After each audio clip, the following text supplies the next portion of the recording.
En tout cas, est-ce que vous avez le sentiment que ces journées du droit, et effectivement ces semaines que vous organisez également, qui sont consacrées au droit, qui sont consacrées à la justice, aux tribunaux et à toute cette vie concernant bien évidemment la justice, a quelque part suscité des vocations?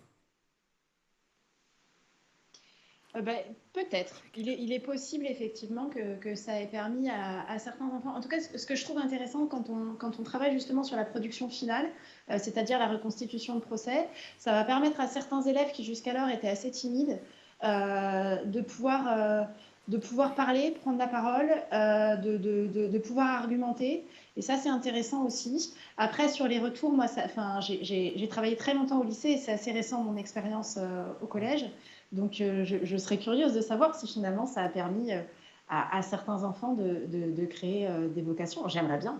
Ce serait bien effectivement pour tous ceux qui Ouais. ont été traumatisés comme moi par les poésies, très, très jeunes effectivement, de pouvoir rebondir avec cette initiative. Maître, Oui, justement, moi je me souviens d'avoir été, alors je donne son nom, au centre Patek, qui est un centre qui est à Paris qui accueille des élèves en exclusion scolaire temporaire, parce que bon, ils ont un peu flirté avec la discipline. Et une fois, une élève a appelé ensuite et elle a dit je voudrais avoir les coordonnées de Maître Tartampion qui était intervenu parce que là, je suis en 4e, mais l'année prochaine, pour mon stage professionnel, mon stage en entreprise, je voudrais aller chez lui. Donc, c'est extraordinaire parce que c'est des élèves qui sont un petit peu borderline, qui sont vraiment en difficulté et qui, d'un coup, ont le sens du juste et ont envie de se battre pour le bénéfice de la société. C'est absolument extraordinaire d'arriver à faire ça. Et c'est vrai aussi qu'il y a des professeurs qui nous disent cet élève, j'avais jamais entendu le son de sa voix avant l'intervention.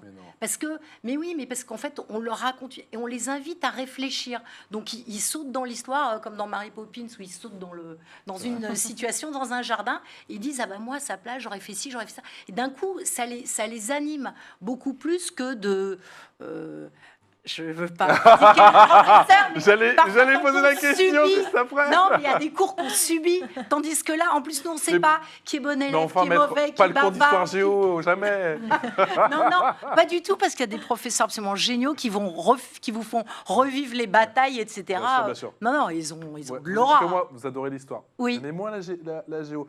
Vous avez pu le vivre, vous aussi, Madame Pancrate, de ces élèves qui s'animent peut-être un peu plus que pendant les cours classiques, même s'ils sont très bien.